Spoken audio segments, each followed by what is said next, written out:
Bonsoir à tous. Bienvenue à cette présentation publique du projet PRD Montparnasse. On va commencer cette présentation avec un mot de la part des deux maires du 15e arrondissement et maire du 14e arrondissement, et un mot de la direction de l'urbanisme de Paris. Monsieur Goujon, je vous invite à prendre le micro. Merci, bienvenue à toutes et à tous. Quelques mots d'introduction pour resituer peut-être un peu cette opération qui vous sera décrite dans le détail par les concepteurs dans un cadre plus global par rapport à ce projet de transformation de ce bâtiment qui est ancré sur le socle de la gare Montparnasse, cet immeuble de bureaux, j'allais dire daté des années 70, d'abord daté, très daté, mais des années 70. Merci d'ailleurs, je pense à notre nom commun à Karine et à moi, les architectes, le groupe Altarea, etc., leurs partenaires, de façon à ce que ce bâtiment s'intègre le mieux possible dans ce qui va constituer finalement un très grand projet d'urbanisme en plein cœur de Paris, un cœur de ville, celui de Montparnasse, et où nous passons, Karine et moi, mais pas que, des heures et des heures à étudier ce nouvel aménagement qui va consister en une requalification, une rénovation de tout ce quartier sur dalle, si je peux dire.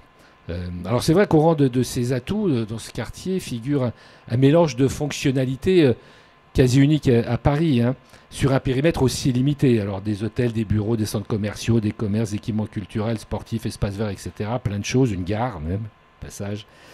C'est une chance, cette mixité d'usage pour les riverains, les habitants, les usagers.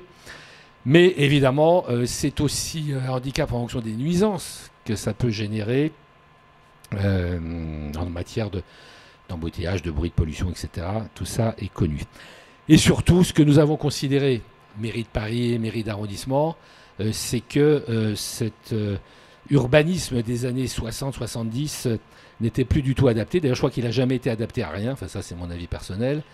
Mais n'est plus du tout adapté à ce qu'il est nécessaire aujourd'hui pour l'aménagement d'un quartier parisien, et qu'il nous faut complètement repenser le rapport du citoyen à son environnement.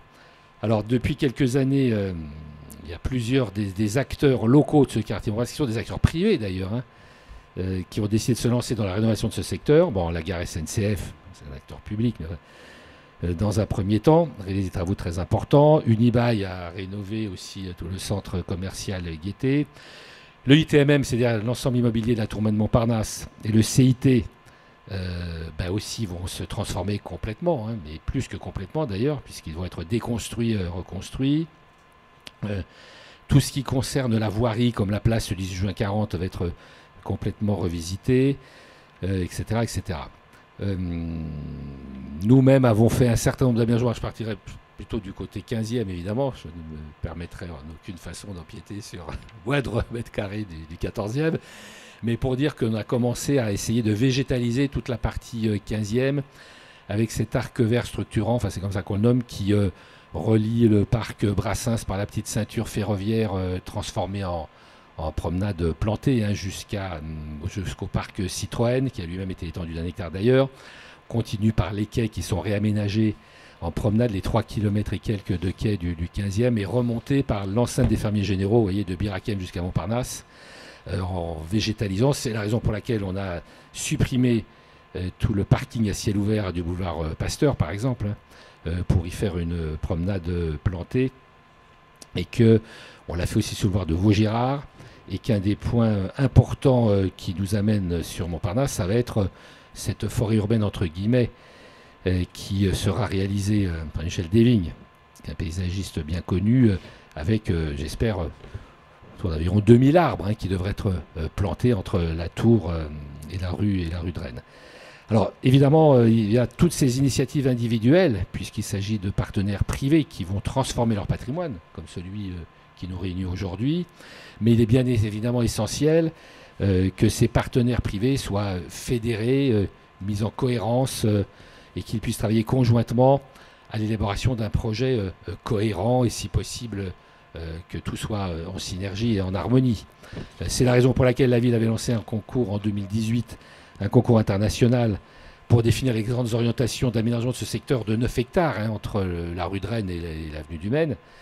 Et que peut-être certains d'entre vous d'ailleurs ont assisté aux premières réunions qui ont eu lieu avant la Covid. D'ailleurs, tout ça a été retardé, mais il y a eu des réunions en 2018, des marches exploratoires, etc., qui ont permis de recueillir vos attentes et les besoins du quartier. Une première orientation essentielle, ça a été bien sûr, et qui était fortement plébiscitée dans la concertation de cette époque, ça a été de renforcer les espaces verts et la végétalisation dans le quartier, en intégrant le maximum de nature et d'espaces de respiration. J'évoquais le côté quasi avec le boulevard de Vaugirard, qu'on a débarrassé de ces motos sur l'esplanade centrale, en créant 600 places de motos sur les voies, à la place des voitures, ce qui a permis d'améliorer la situation et surtout de planter des arbres et de faire une promenade végétale. Le deuxième objectif, c'est vrai, et ça a été, mais ce sera, parce que là c'est pas encore fait, de transformer radicalement l'image du lieu en créant une nouvelle forme urbaine. Il faut que ce soit un quartier exemplaire de ce que peut produire de mieux l'urbanisme parisien du XXIe siècle, avec ses besoins nouveaux, ses aspirations tellement différentes de celles du siècle dernier, et notamment avec le passage d'un urbanisme sur dalle, dont nous souffrons. Moi, je suis très très hostile à l'urbanisme sur dalle, tel qu'il était conçu, d'ailleurs que ce soit sur le front de Seine, sur Parc Procession, Falguière, ou ici même, à un urbanisme sur rue. Et puis évidemment avec le souhait de ne pas densifier exagérément le quartier, le problème des hauteurs, le problème des volumes, etc. Donc il y a eu un premier projet qui a été dessiné, si je peux dire, par un grand cabinet international, Rogers, mais qui a dû être revu, qui était peut-être trop audacieux ou ambitieux, en tout cas trop cher, ça c'est sûr. Donc il a fallu mettre la barre un peu moins haut, si je peux dire. Mais nous souhaitons que le nouveau projet garde bien sûr les grandes orientations urbaines qui avaient été les caractéristiques de ce premier projet. J'évoquais une forêt urbaine d'ailleurs, on va commencer par la place de Catalogne. Mais là, ce sera beaucoup plus ambitieux, bien sûr, puisqu'il s'agira de planter 2000 arbres à peu près. La végétalisation de ce secteur qui est hyper minéral, quoi. Ce n'est plus du tout ce qu'il faut faire aujourd'hui. Donc l'idée, c'est vraiment de végétaliser. Voilà. Et bien sûr, d'élaborer en co-construction, c'est la raison de cette réunion notamment, avec les habitants et tous les acteurs économiques, sociaux, culturels, institutionnels, ces projets. D'ailleurs, il est nécessaire aussi, c'est ce que tous disent, pas seulement les élus, mais aussi lorsqu'il y a eu les premières enquêtes d'opinion auprès des usagers, des habitants, de tous ceux qui fréquentent ce quartier, de restaurer l'image culturelle de Montparnasse. Parce que Montparnasse est connu dans le monde entier, notre époque, peut-être début du XXe, pour son attractivité culturelle. Ce qui évidemment aujourd'hui a quand même complètement disparu, hormis quelques cinémas, quelques musées, etc. Donc voilà, je pense qu'il faut retrouver un peu cet esprit de Montparnasse avec la plantation d'un équipement culturel. Bon, bref. Donc il va y avoir d'autres réunions aussi. Une nouvelle réunion, je crois, est prévue 17 octobre, c'est des visioconférences, des ateliers, des balades urbaines. Voilà ce que je voulais vous dire. Évidemment, l'objectif, c'est l'amélioration du cadre de vie. D'ailleurs, ça ne va pas être si difficile parce que c'est tellement laid et dépassé ce qui est dans ce quartier que tout ce qui sera fait, de toute façon, ne pourra être que mieux. Enfin, excusez-moi, je caricature un petit peu, mais bon, voilà. C'est mon cœur là qui parle. Voilà. Donc, si on pouvait tout raser et recommencer, ce serait bien. Ça ne pourra pas aller jusque-là, malheureusement. Mais enfin, déjà, il y a un beau projet qui va nous être présenté par Altarea. Donc, le cadre de vie, le renforcement de l'attractivité.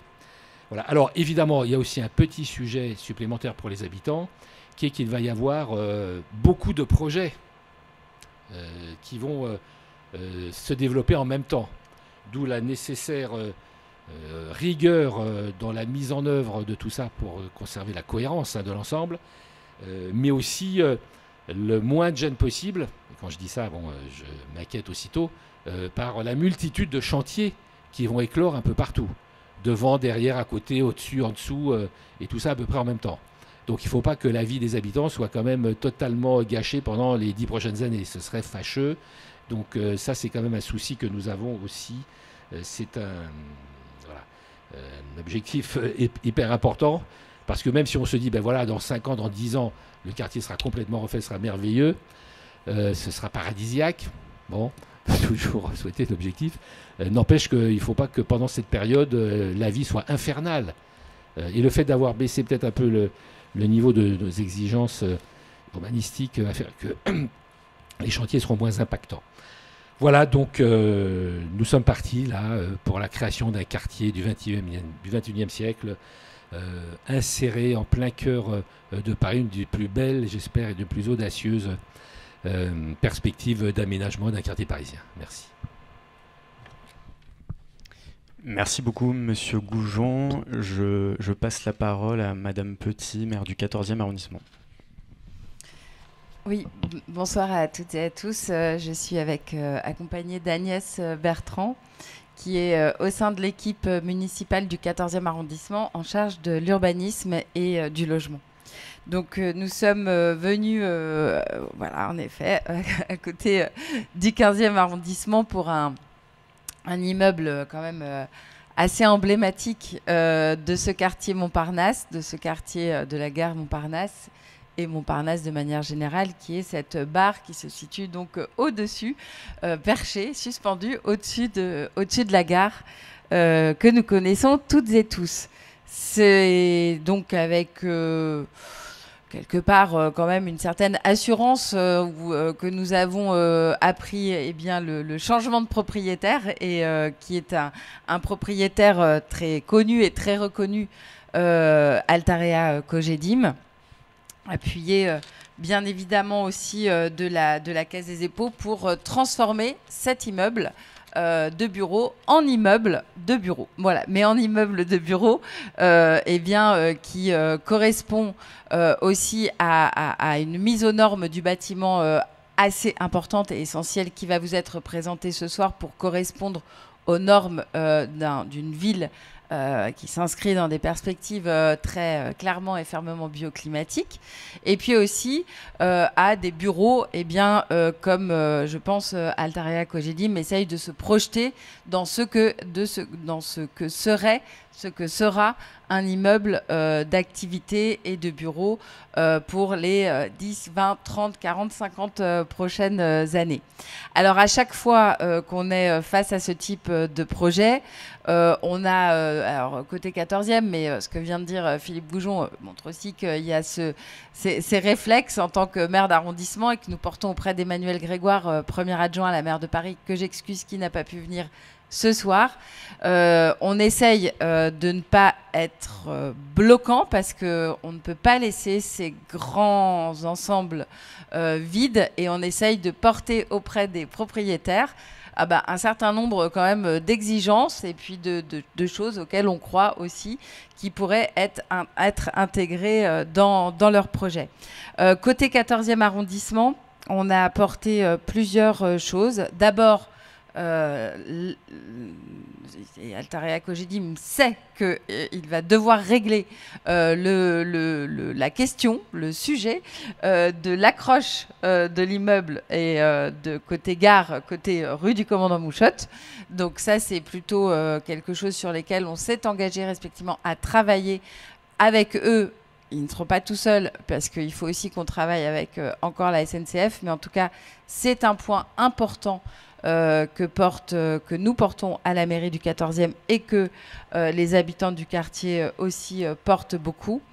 Et puis, on a aussi dit qu'on trouvait que quand on faisait un auditorium, quand il y avait des espaces communs qui étaient collectifs, on va dire, conçus et prévus dans cet immeuble de bureaux, on trouvait que c'était bien aussi que ces espaces collectifs, que ce soit un auditorium ou autre chose, puissent être aussi utiles pour les habitants ou pour une programmation aussi de quartier. Ça ne sert à rien que, si on se projette dans une ville de demain, dans cet immeuble, on construit son auditorium, dans l'immeuble d'après, on construit aussi un auditorium, dans l'immeuble d'en face, aussi un auditorium, et que tous ces auditoriums ne soient pas utilisés soit tout le temps le soir, soit le week-end, ou etc., etc. Et on trouve que c'est bien que ça puisse être partagé, mutualisé avec d'autres usagers que des utilisateurs et des locataires des bureaux. Ça va être normalement des immeubles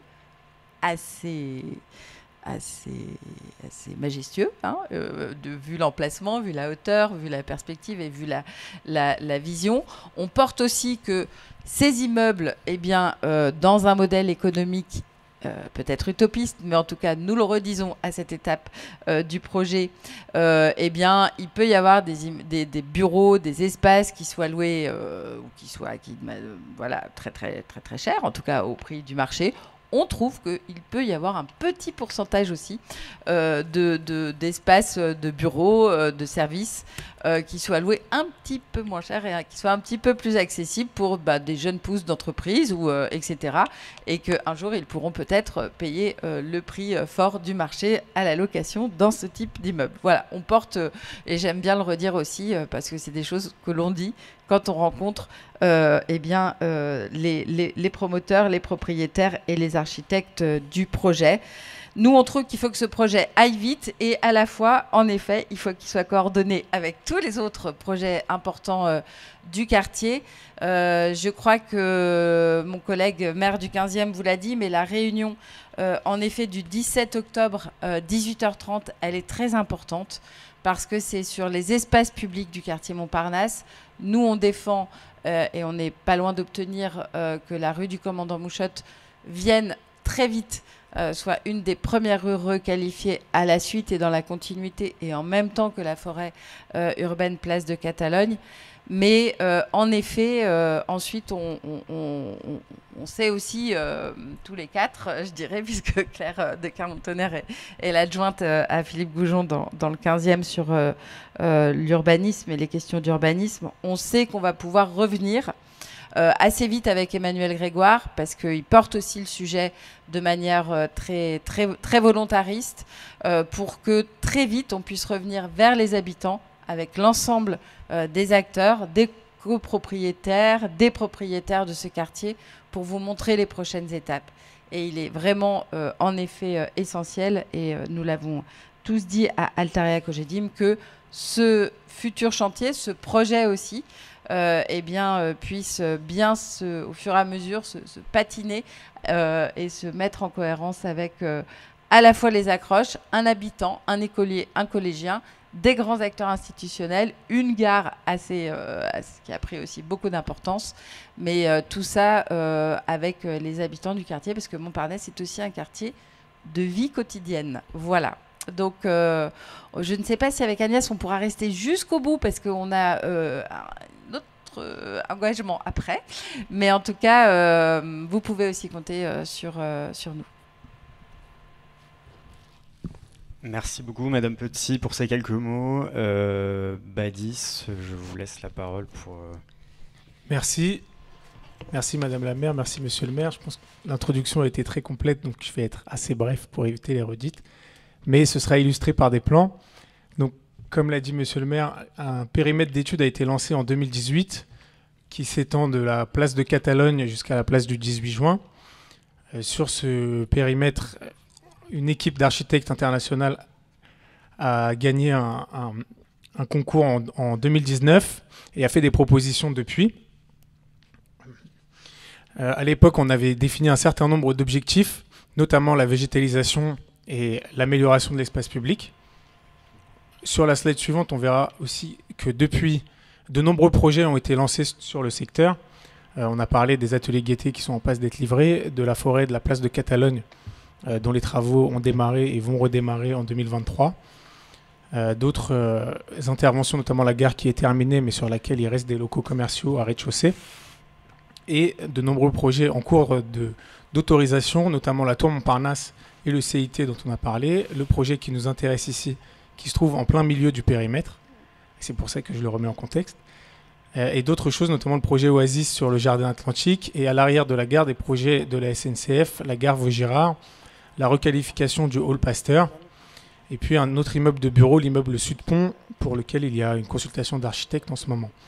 Donc pour mettre en cohérence tous ces projets, évidemment, il y a le suivi des chantiers en eux-mêmes sur lesquels à la ville on travaille, et puis la mise en cohérence par l'espace public. Ici, vous avez des visuels de ces différents projets dans les permis qui ont été déposés séparément. Donc certes, il y a une certaine cohérence architecturale. Maintenant, notre travail à la direction de l'urbanisme, c'est d'assurer la cohérence sur les espaces publics. Donc on va vous montrer les résultats des études depuis 2019 et l'état du travail actuel en 2022. Donc les deux grands objectifs, c'est d'abord la réorganisation des mobilités autour de la gare pour améliorer l'accès et le fonctionnement de la gare, en développant notamment l'arrière avec le hall Pasteur et le lien entre la place du 18 juin et la porte Océane, que vous connaissez. Et le deuxième grand objectif sur lequel ont travaillé les architectes, c'est la végétalisation. Vous voyez beaucoup de verre sur le plan. Mais l'objectif dans ce quartier où il y a beaucoup de choses en sous-sol, il y a la RATP, il y a le tunnel du Maine et plein de choses, c'est vraiment de planter partout là où on peut. Donc, sur la page suivante, pour continuer, on a le plan projeté par l'équipe Rogers sur les espaces publics, avec des interventions principales qui sont une dizaine géographiquement, en partant de la place de Catalogne. D'abord assurer le lien avec cette nouvelle forêt. Ensuite, végétaliser largement la rue du Commandant Mouchotte, puisque c'est un des seuls endroits où il n'y a pas la RATP en sous-sol. Donc on peut planter et on compte bien le faire. Il y a l'amélioration du parvis de la gare sur l'avenue du Maine, où aujourd'hui il y a des situations de dépose sauvage qu'on souhaite éviter en travaillant sur la réduction de la voirie notamment. Puis dans le prolongement et l'apaisement de la rue du départ, en réduisant la place accordée à l'automobile, puisque aujourd'hui il y a 2 voies de chaque côté plus une voie de stationnement. Donc on ambitionne de passer à une voie de chaque côté réservée aux bus et aux vélos. Et puis les plantations dont parlait monsieur le maire sur la place Raoul Dautry.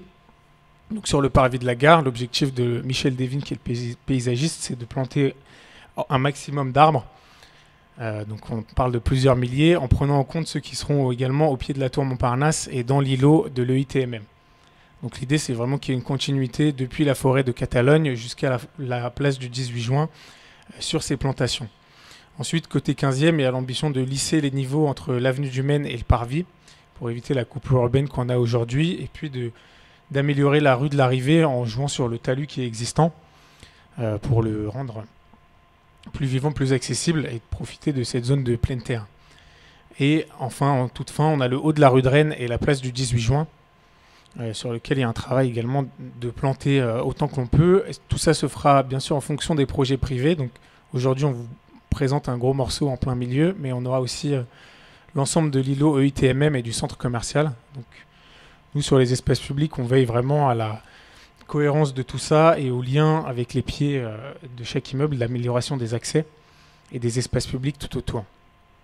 Je ne serai pas beaucoup plus long, mais là vous avez également le projet du paysagiste qui permet de bien identifier ces zones plantées qui correspondent, comme je le disais, vraiment à là où il y a de la pleine terre, avec un vrai travail technique sur la place en lien avec la RATP, puisque c'est un véritable défi de réussir à planter autant au-dessus de la salle d'échange du métro que vous connaissez sûrement. Je laisse la parole à Altarea pour le gros morceau, donc la barre CNP sur le toit de la gare. Merci. Merci Badis. Merci Badis pour ces quelques mots. Pour commencer, donc je me présente, je suis Thibaut Gracia, en charge du développement du projet chez Altarea Entreprises. Avant de rentrer plus dans le détail du projet, je voulais juste revenir sur un petit peu l'historique de ce quartier Maine-Montparnasse. Depuis 2 siècles, ça a été un peu évoqué dans le propos introductif de M. Goujon et de Mme Petit. Le quartier Montparnasse, c'est un quartier qui a à peu près 200 ans d'existence, puisqu'avant la fin du XVIIIe siècle, il n'y avait pas grand-chose au droit de cet emplacement. On a une gare en fait un quartier qui s'est structuré à partir du 19e siècle, avec notamment la construction de la gare du Maine, qui se situait en fait à l'actuel emplacement des stations 4 et 12 du métro. C'est une gare qui a été, au cours de l'opération d'aménagement menée dans les années 60, qui a donné le quartier qu'on connaît aujourd'hui. C'est une gare qui a été retirée, qui a été déplacée d'à peu près 500 mètres, de manière à laisser la place à la place Raoul Dautry. Ne subsiste à l'heure actuelle de cette gare que les rues de l'arrivée et du départ qui marquaient effectivement les 2 quais principaux de la gare du Maine.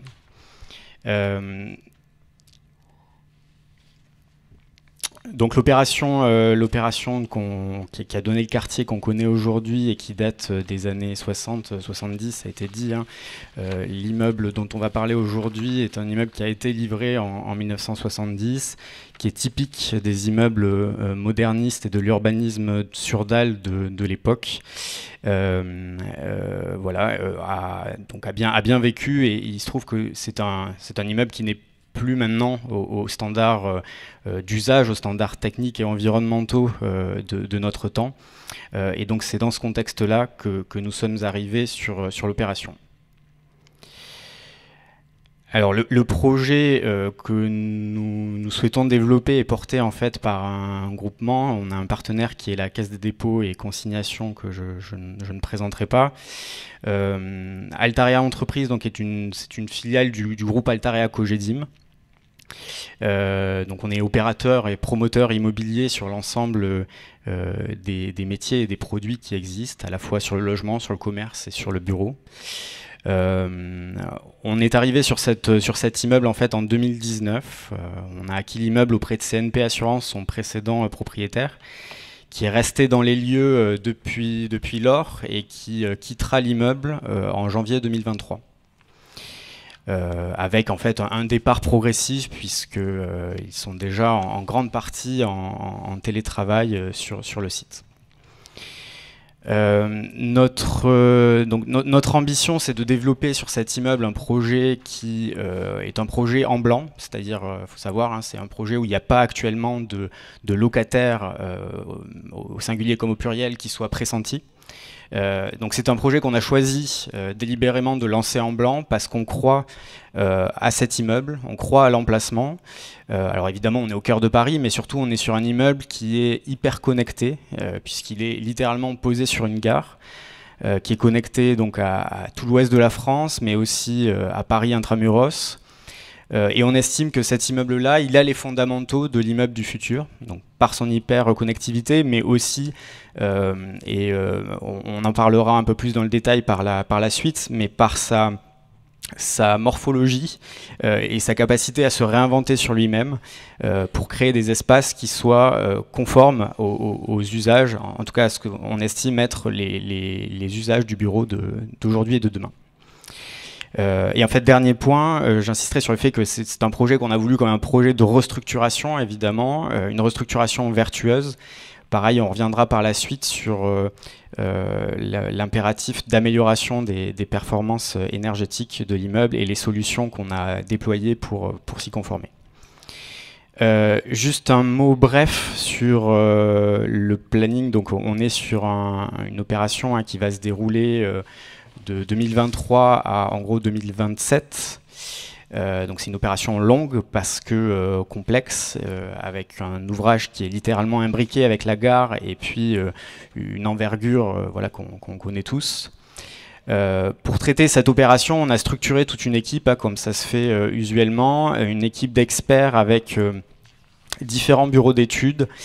Donc on peut citer parmi les principaux Artelia et GIS, qui sont des bureaux d'études français très connus, filiales de la Caisse des dépôts pour certains. Et puis Terrel, Elliott, Kern, pour ne citer que sur les aspects prépondérants que sont l'étude de la structure, de la façade et des impacts environnementaux. Enfin, on a lancé un concours sur lequel je vais laisser Jean-Frédéric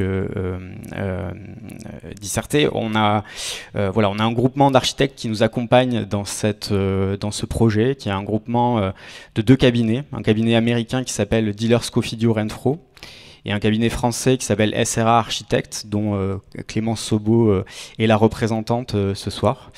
Voilà, je laisse la parole à Jean-Frédéric qui va vous dire un mot sur le concours des architectes.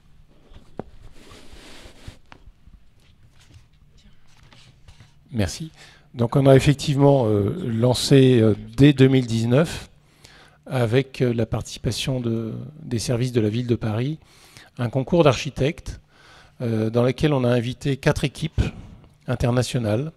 Il y avait 2 équipes françaises, Atelier 234, avec lesquels on a fait de très beaux immeubles à Neuilly. On a fait le siège de parfum Christian Dior à Neuilly et on a fait un très bel immeuble à côté de la gare d'Austerlitz. une autre équipe française qui est PCA, avec qui on avait restructuré dans le 8e arrondissement l'ancien Virgin Megastore, au 52 avenue des Champs-Élysées. Et puis 2 équipes internationales, une équipe franco-belge avec Data, une équipe française, et Office, un cabinet belge, et une équipe franco-américaine avec DSR, Dealers, Cofidio et Renfro, qui sont donc des Américains basés à New York. Et c'est la première fois qu'ils vont construire en France. C'est la première fois qu'ils vont construire en France, mais c'est des gens qui sont totalement imprégnés de la culture européenne. Et ce qui les a rendus mondialement connus, c'est quand ils sont devenus à New York les architectes de l'opération de la High Line, qui est l'espace public qui traverse le sud-ouest de l'île de Manhattan et qui est devenu un des endroits les plus visités par les touristes et par les New-Yorkais eux-mêmes depuis son lancement. Et quand ils ont lancé cette opération à sa livraison, à chaque fois, Lease Dealer citait comme exemple la coulée verte du 12e arrondissement de Paris qu'il avait incité à imaginer cet espace public.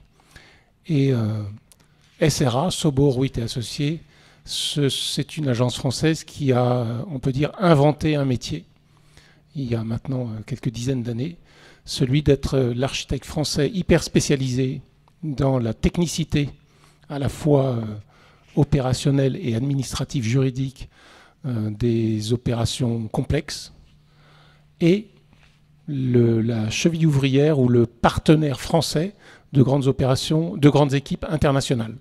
Et donc ils ont travaillé avec pas mal des plus grands architectes internationaux. Clémence va en citer quelques-uns, et ils ne sont pas tous là, il y en a d'autres très célèbres. Ils ont notamment travaillé avec nous, enfin pour nous, sur des grandes opérations à la Défense, dont la Tour First, dont parlera Clémence, qui reste la tour la plus haute de France. Donc voilà, on a l'impression d'avoir choisi une équipe qui marie des grandes ambitions, une grande volonté, une extrême créativité, et une équipe qui a la maîtrise absolue et la connaissance des spécificités françaises. Merci. Bonsoir. Donc Clémence Sobo, associée chez SRA. Donc pour ce groupement que nous avons formé à la demande d'Altaria, donc il y a effectivement cette agence Dealers, Cofidio, Renfro qui a une quarantaine d'années d'existence et qui à l'échelle américaine a à peu près la même échelle que nous, c'est-à-dire qu'ils sont 110, c'est pas une très grosse agence pour les États-Unis. Donc leur pratique, c'est une pratique multiple et portée sur l'insertion urbaine. Donc leur architecture est toujours un travail de liaison avec son environnement. Je vais présenter quelques références justement qui sont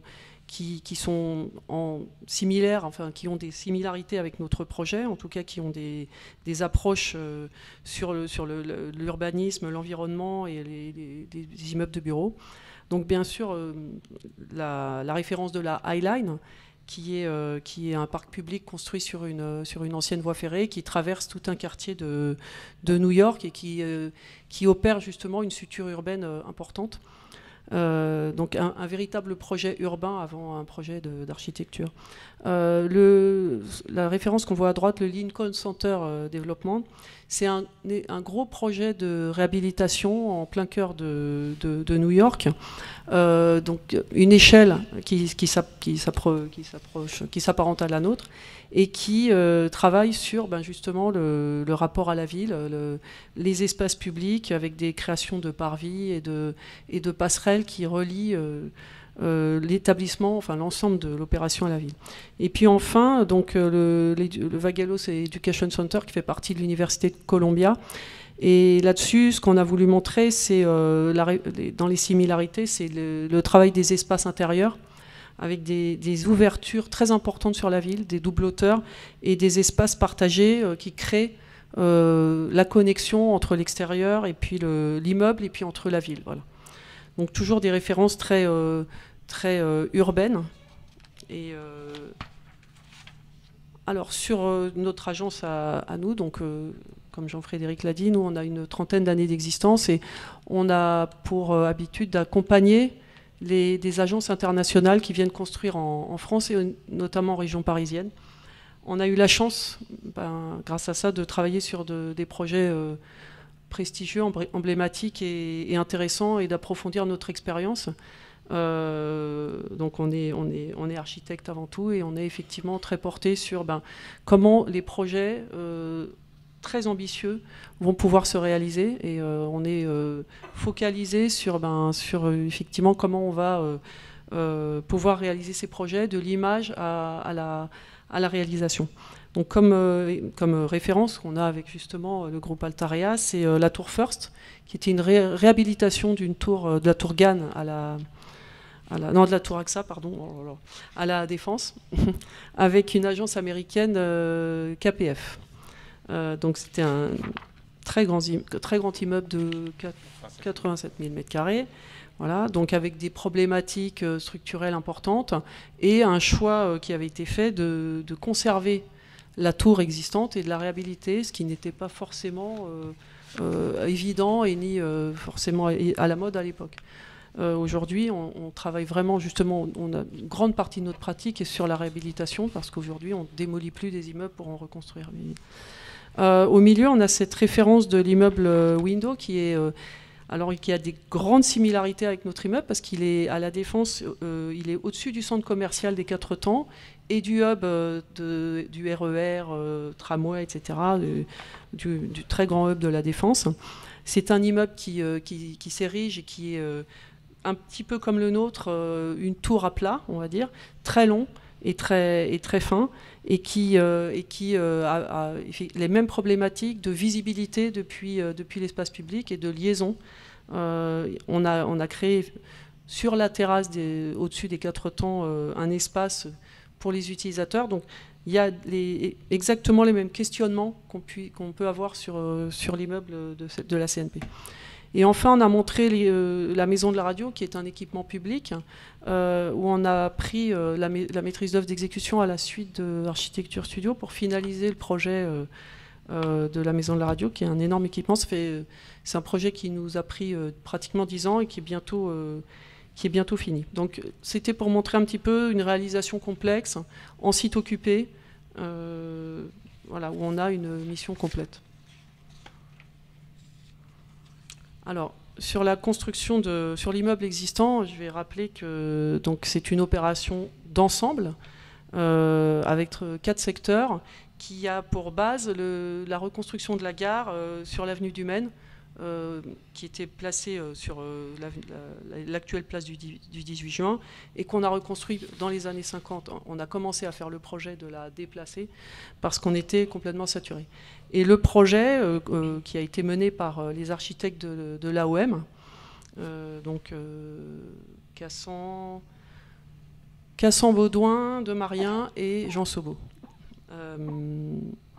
Donc il comprenait 4 secteurs et il a été réalisé sur une quinzaine d'années, puisque le permis de notre immeuble du secteur 4 a été déposé en 62, qui comprenait la gare et l'immeuble CNP. Il a été phasé, ce projet-là, en fonction des travaux de la gare. Donc pour pouvoir faire la gare, on a d'abord construit les bars des immeubles Pasteur et Pasteur et la barre qui est de la MGEN actuellement. Et ensuite les bars du Buisson, la gare et notre immeuble, et puis à la fin la tour et le centre commercial. Donc notre immeuble, c'est l'immeuble qui est au-dessus de la gare, qui est une, on va le montrer sur la slide suivante, qui est un immeuble de 170 mètres de long par 20 mètres de large, donc vraiment une feuille de papier, on va dire, qui est très, très peu perçu depuis l'espace public, parce qu'il est au-dessus de la gare. Et il a 16 étages de superstructure, et il est totalement imbriqué, des espaces totalement imbriqués dans la gare, jusque dans les fondations de la gare. Il est posé au-dessus de la toiture technique, sur laquelle il y a beaucoup d'éléments techniques de la gare.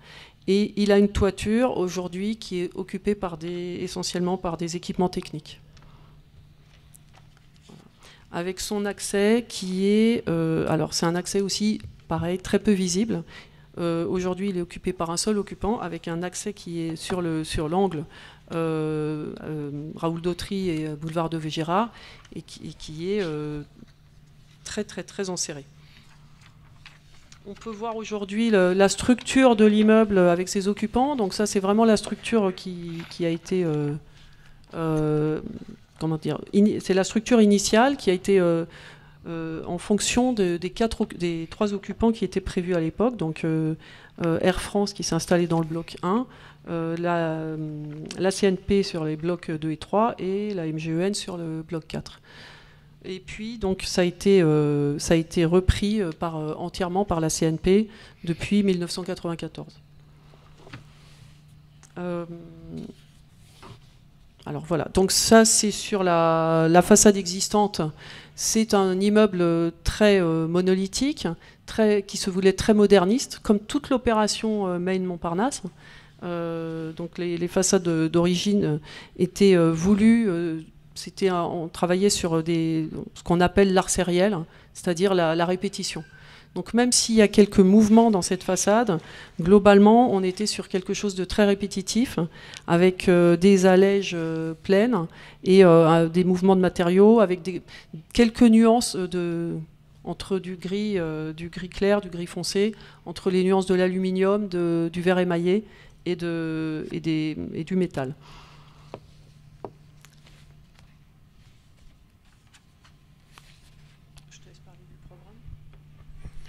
Alors notre projet, d'abord, pourquoi ce projet? On a l'opportunité d'avoir l'immeuble qui est libéré, donc totalement, par la CNP, qui va s'implanter, comme le disait Thibault, à partir de janvier, sur un nouveau siège que nous leur avons construit à Issy-les-Moulineaux. Donc on a la chance d'intervenir sur un immeuble vide, ce qui permet de faire une campagne de travaux ambitieuse, et qui va nous permettre de résoudre un certain nombre de problèmes inhérents à cet immeuble. Le premier problème, il n'est pas visible, mais il est très lourd de conséquences techniques, c'est que cet immeuble il a été construit sur la base d'un permis commencé en 1962 et construit grosso modo entre 1967 et 1970. C'est un immeuble de grande hauteur. Or, le règlement pompier des immeubles de grande hauteur, il n'a été écrit qu'en 1976. Donc en fait, cet immeuble, il y a plein de sujets de non-conformité, sécurité incendie. Et il était impossible de régler ces sujets de non-conformité de sécurité incendie tant que l'immeuble était occupé. Donc là, on a la chance d'améliorer la sécurité non seulement de l'immeuble, mais aussi de l'interconnexion avec la gare, et donc de tout le quartier. Le deuxième problème qu'on va traiter, c'est une obsolescence technique. On a aujourd'hui un immeuble qui a son âge. On a donc des façades qui commencent à être fuyardes. On a des étanchéités qui commencent à être fuyardes. Et on a une passoire thermique. Et donc on a la possibilité, pour une fois, d'intervenir sur la totalité de l'immeuble pour améliorer ça. Enfin, on a une obsolescence d'usage. Ceux qui sont rentrés dans les bureaux de la CNP, faut avoir envie d'y aller. Vous rentrez par un hall qui est tout bas de plafond, vous descendez des marches et vous arrivez dans des couloirs qui font 160 mètres de long. Et quand vous êtes dans ces couloirs, vous ne voyez pas Paris. Vous avez des portes partout. Donc ce n'est pas des immeubles de bureaux qui donnent envie de travailler. Donc on va régler cette obsolescence d'usage. Et puis, il y a un dernier point que je veux mentionner, c'est qu'il y a évidemment, comme dans tous les immeubles de cette génération, présence de matériaux amiantés. Donc la chance que nous avons, c'est que contrairement à d'autres immeubles, l'amiante n'est pas dégradée sur cet immeuble. La CNP vit très bien sur cet immeuble. On aurait pu continuer à vivre avec l'amiante dans l'immeuble. Il n'est pas dégradé. On n'a aucune obligation de faire des travaux de confortation ou de désamiantage. En revanche, comme on a la chance d'avoir un immeuble qui est 100% libéré, ce serait criminel de ne pas en profiter pour enlever l'amiante définitivement. Et comme ça, de ne plus avoir de risque dans le futur de dégradation de cette amiante. Donc la composition de notre projet, la barre, qui est totalement inchangée, puisque globalement, ça n'est pas une opération de densification. on garde la volumétrie du bâtiment et marginalement, on va perdre des mètres carrés.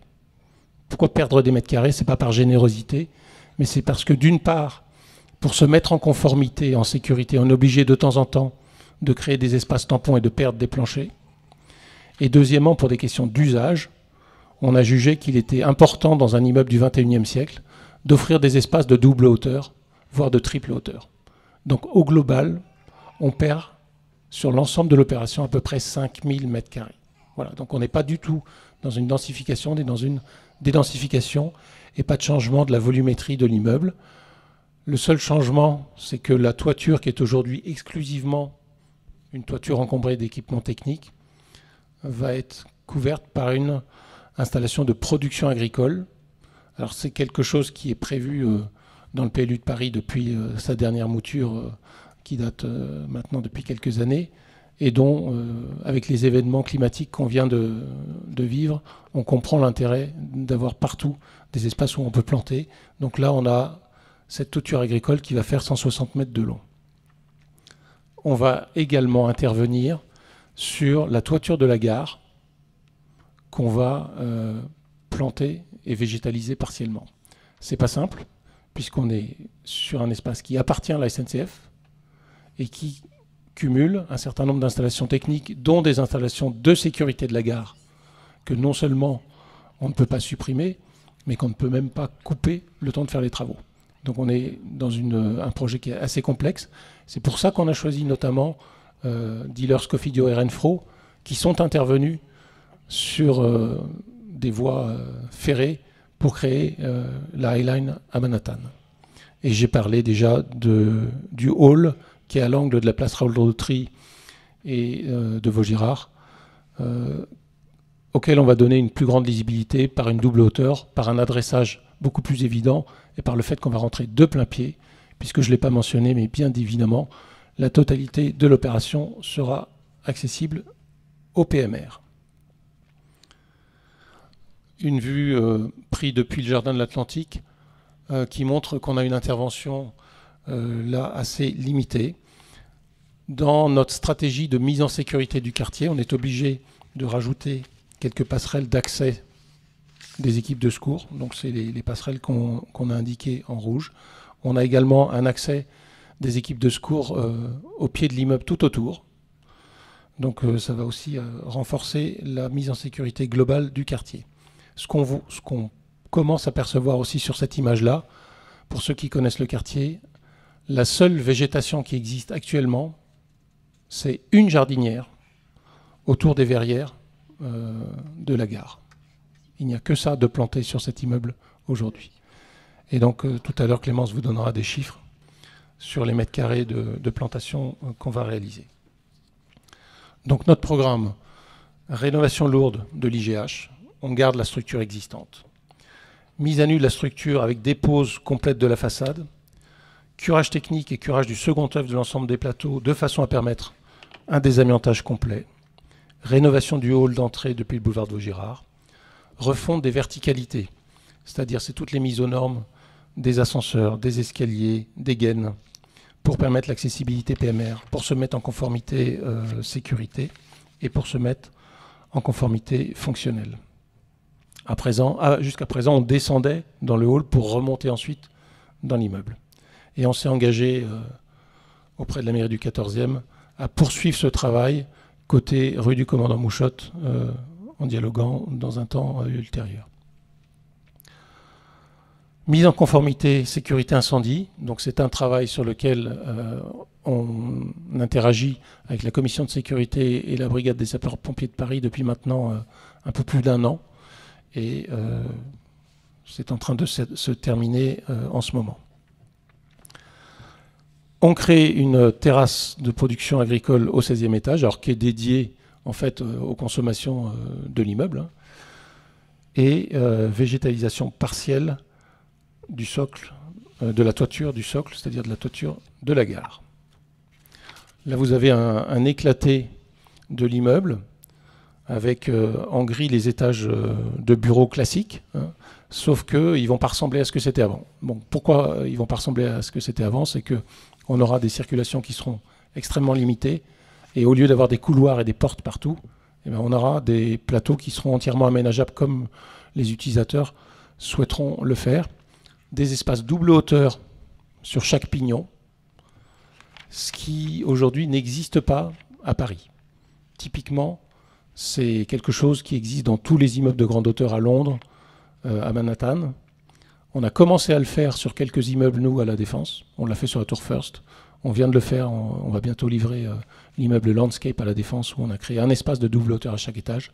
Là, à chaque extrémité, on a donc 2 espaces de double hauteur à chaque étage. On pense que ça fait partie des choses qui donnent envie aux salariés de revenir travailler dans les immeubles après le Covid. Ensuite, on a tout un socle qui là vous est présenté en diverses couleurs de tous les fonctionnalités annexes qui sont aujourd'hui indispensables dans un immeuble de bureau. Un immeuble de bureau, c'est pas que du bureau, c'est des espaces dédiés au coworking, c'est-à-dire aux travailleurs qui sont mobiles et qui peuvent venir là pour travailler 2 heures, une demi-journée ou quelques semaines. Des espaces de restauration variés. On n'est plus comme dans les années 60 avec un restaurant d'entreprise au 3e sous-sol aveugle. Un espace de santé, bien-être, de wellness. Un studio, parce que maintenant qu'on travaille tous plus ou moins en visioconférence, avoir la possibilité d'une diffusion de qualité et voilà, il y a une caméra qui nous filme, c'est quelque chose qui est aujourd'hui utilisé par tous les utilisateurs. Et un espace de conférence avec un auditorium, comme Madame la maire le rappelait, qui a été conçu de façon à permettre une utilisation ouverte. C'est-à-dire que d'un point de vue fonctionnel, il est implanté dans des espaces en amont du contrôle d'accès. Et d'un point de vue sécuritaire, il a été traité, ça fait l'objet de longues discussions avec les pompiers, comme un établissement recevant du public. C'est ce qu'on a fait chez nous, rue de Richelieu, dans notre siège, où on a un business center et un auditorium qui sont ouverts aux opérateurs, aux utilisateurs du quartier. Alors parfois on n'y arrive pas, parce que parfois on a un utilisateur qui veut tout prendre. Donc dans ce cas-là, c'est l'utilisateur qui a la priorité. On a livré un immeuble à La Défense qui a été loué par une entité publique-privée qui s'appelle le Campus Cyberdéfense. Donc là, pour des raisons de sûreté, ils ont tout utilisé. Et c'est très difficile de rentrer dans cet auditorium. Par contre, sur notre immeuble, c'est complètement ouvert au public.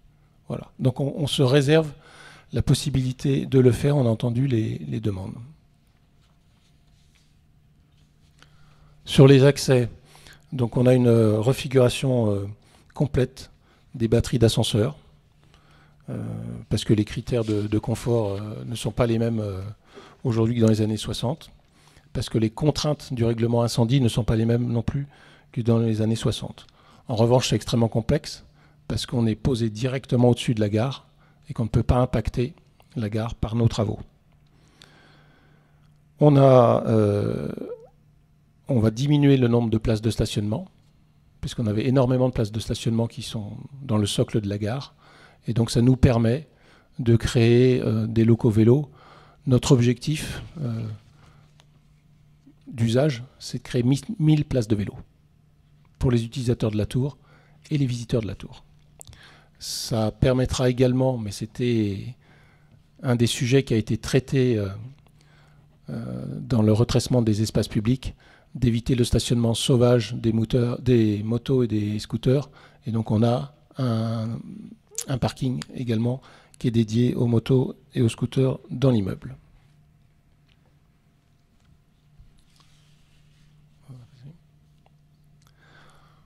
En termes de végétalisation,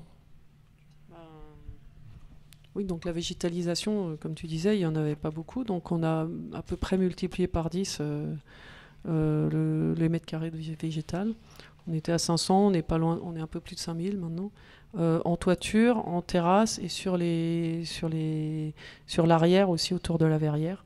Donc avec notamment la production agricole.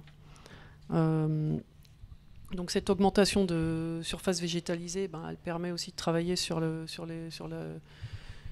de chaleur. Et puis aussi la rétention des eaux pluviales. Elle va dans le sens des ambitions la ville de Paris pour la diminution des surfaces imperméabilisées, l'abattement des eaux de pluie, et également du stockage d'eau de pluie pour l'arrosage de ces espaces. Et puis bien sûr pour le bien-être des utilisateurs et l'intégration des locaux techniques. Voilà. Ce qu'on peut dire sur l'histoire des îlots de chaleur urbains. Vous savez qu'il est maintenant démontré que dans les villes qui sont très minérales, on a une température qui est beaucoup plus élevée en cas de pic de chaleur que dans les espaces végétalisés. Eh bien, on a fait des simulations. Le fait de multiplier par 10 les espaces plantés autour de l'immeuble nous amène à un gain entre 0,9 et 1,8 degrés. Et notamment, quand il fait 29 degrés à l'extérieur, par cette végétalisation qui, par évapotranspiration, refroidit naturellement l'air autour, on devrait baisser d'à peu près 1,8 degrés. Et donc ça, c'est quelque chose qui va bénéficier à tout l'environnement immédiat de l'immeuble.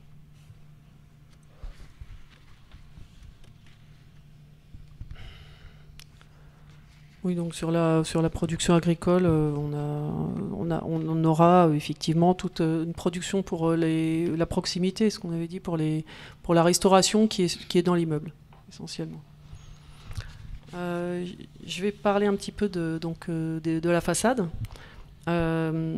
L'objectif du travail des façades, c'est un objectif à la fois bien sûr bioclimatique. On était sur une façade qui était une passoire énergétique.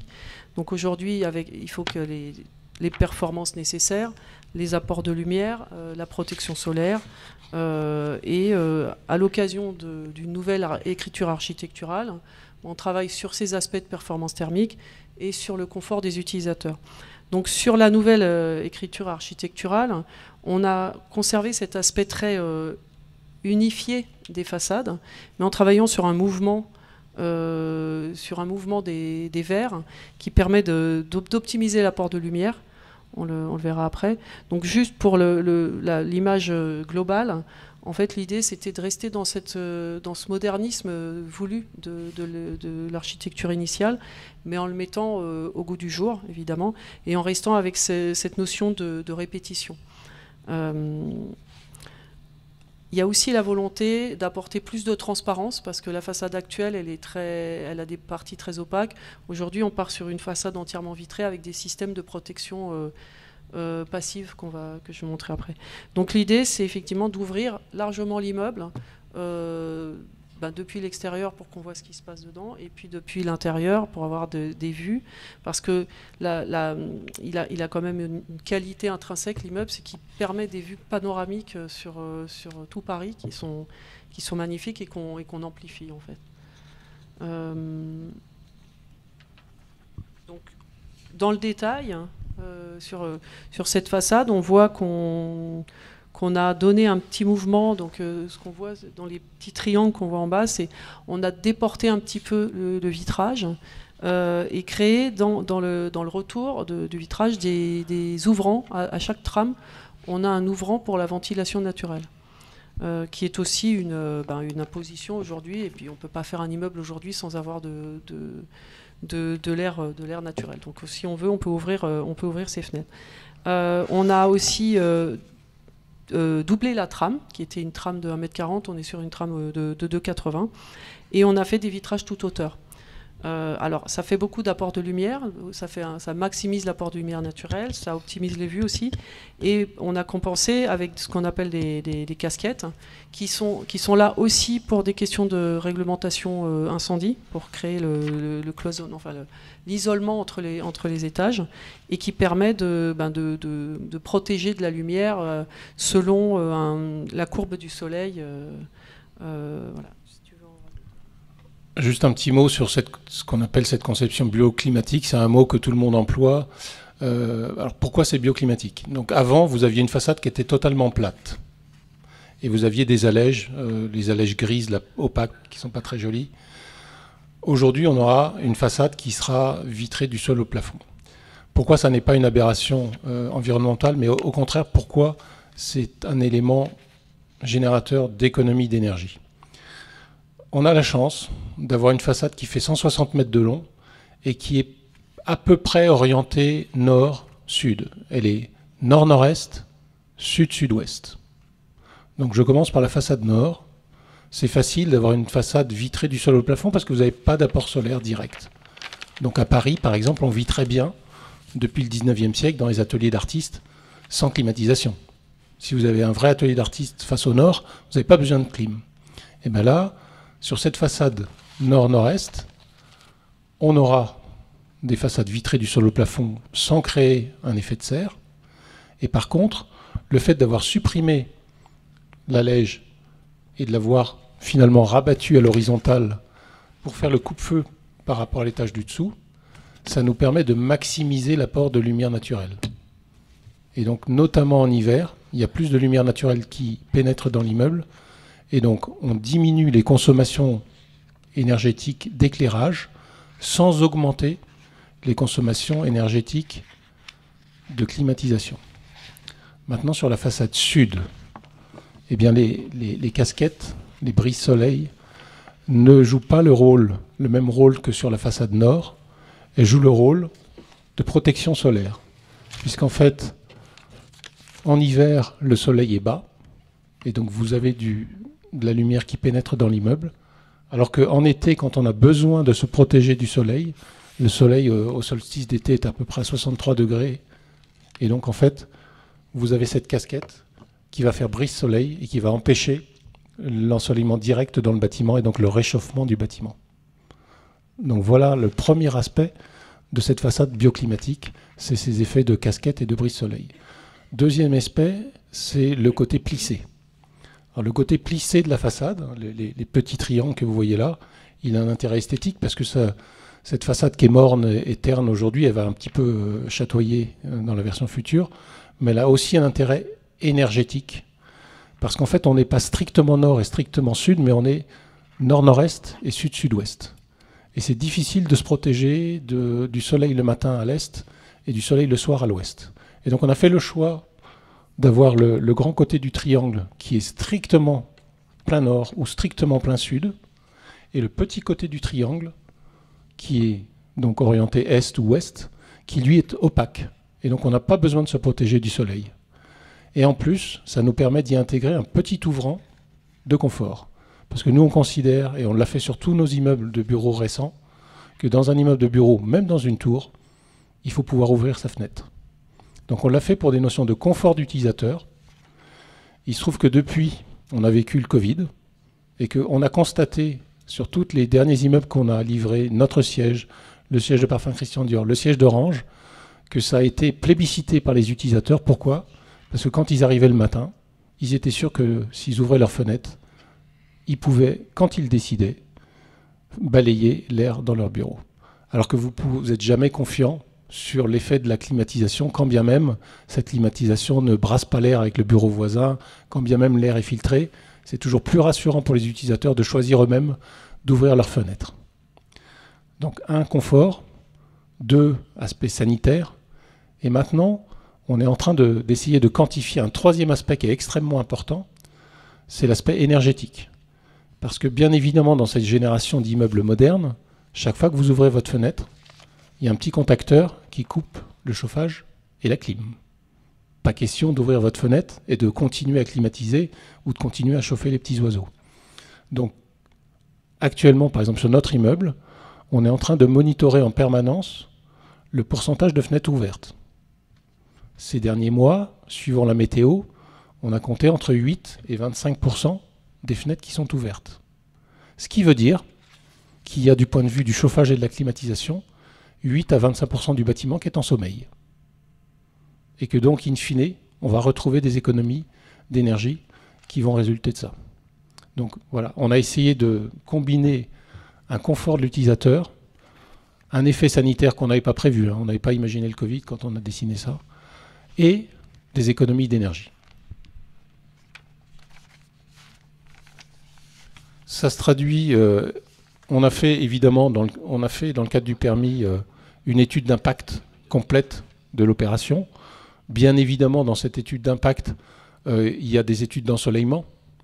Alors là, on n'avait pas trop de risques parce que vu la position du bâtiment, il ne peut pas porter d'ombre ni sur l'immeuble de la MGEN, ni sur l'immeuble du Buisson de la rue du Commandant Mouchotte.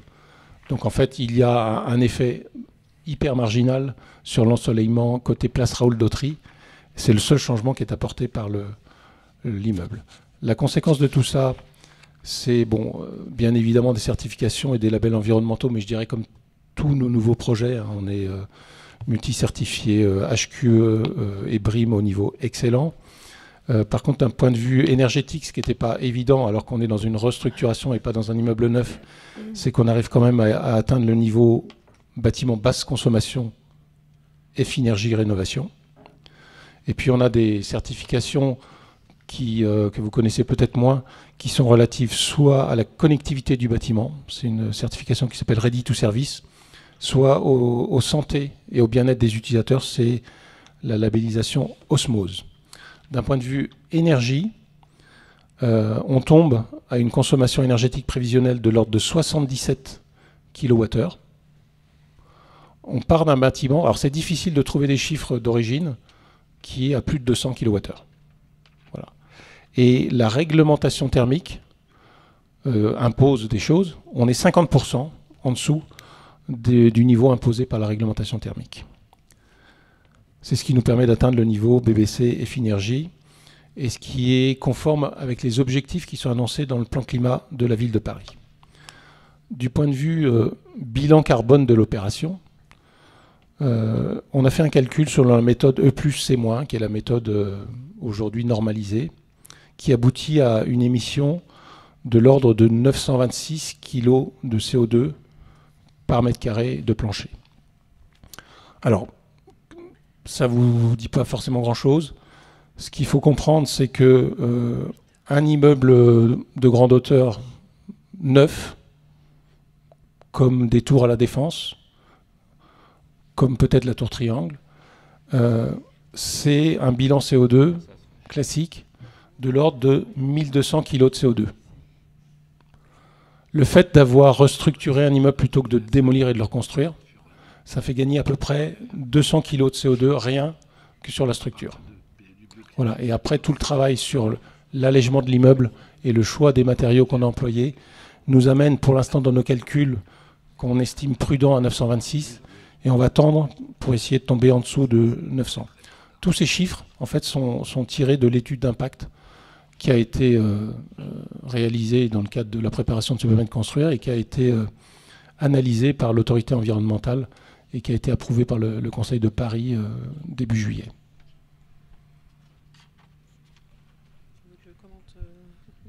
On va passer rapidement donc sur les visuels.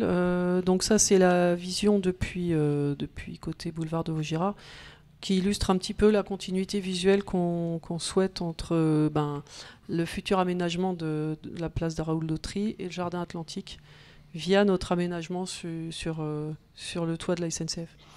Également les pignons avec les doubles hauteurs et les larges ouvertures sur l'extérieur.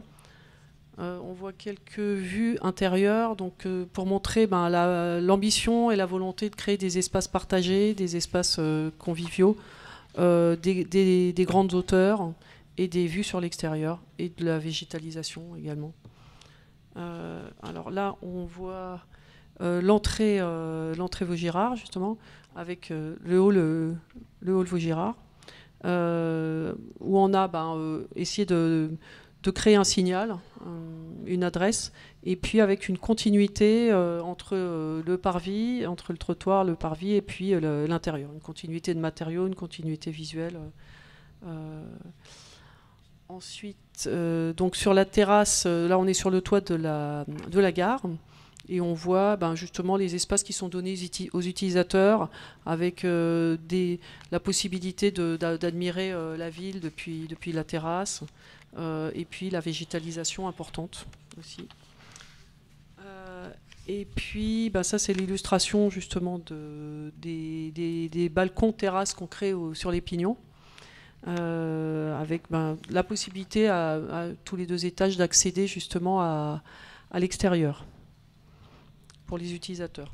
Et puis rapidement un petit focus sur les façades courantes, donc où on voit justement le plissé et le côté très transparent et très clair voulu pour ces façades. Donc les matériaux, du verre, du métal clair et les casquettes en métal.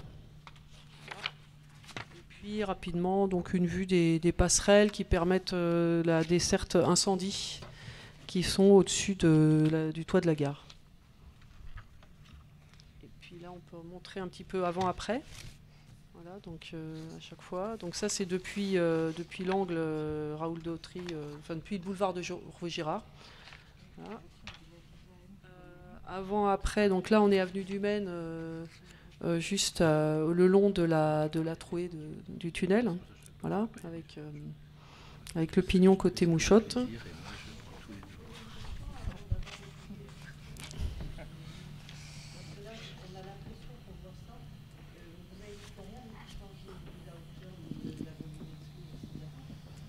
Il y a 2 secondes, vous avez parlé d'ensoleillement. Non, je tiens pas. Enfin, si vous voulez. Oui. Vous avez parlé d'ensoleillement qui changerait à un certain endroit. Oui. Mais si rien ne change, l'ensoleillement ne devrait pas changer. C'est pour ça qu'on vous montre ces images avant-après. En fait, la seule chose qui est changée, c'est qu'on couvre la totalité des équipements techniques. Donc, on ne monte pas plus haut que l'équipement technique actuel. Par contre, on unifie l'ensemble par l'espace de production agricole. Et il y aura des plantations. Donc c'est ça qui monte un peu plus haut qu'avant. Et c'est un peu plus haut, c'est combien? C'est 2-3 mètres. Voilà. Ah oui, c'est un étage. Non, c'est moins d'un étage. Et surtout, on ne crée pas de plancher. D'accord. Oui, non, ça je comprends. Voilà. Et donc par l'ensoleillement, ça ne peut avoir un impact que côté place Raoul Dautry à quelques heures de la journée. Voilà. Donc on ne triche pas. Je n'arrivais pas à comprendre. Tout à fait. Non, mais vous avez raison. C'est pour ça qu'on vous montre ces images avant-après. Et si vous voyez, quand on passe, il y a une petite différence, voilà. Mais voilà. Mais il y a des équipements techniques assez différents. Alors en fait, on a un énorme travail sur des installations qui sont en pied de l'immeuble. On perd des places de parking pour créer une production de climatisation. On est raccordé en chaud sur le réseau urbain.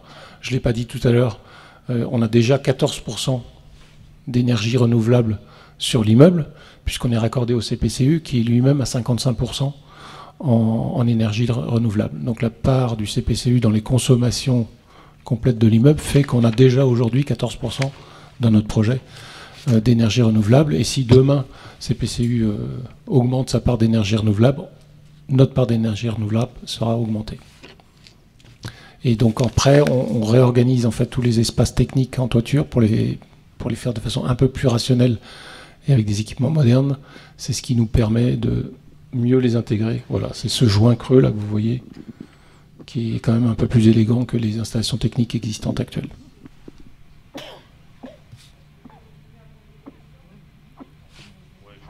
Oui, on a passé...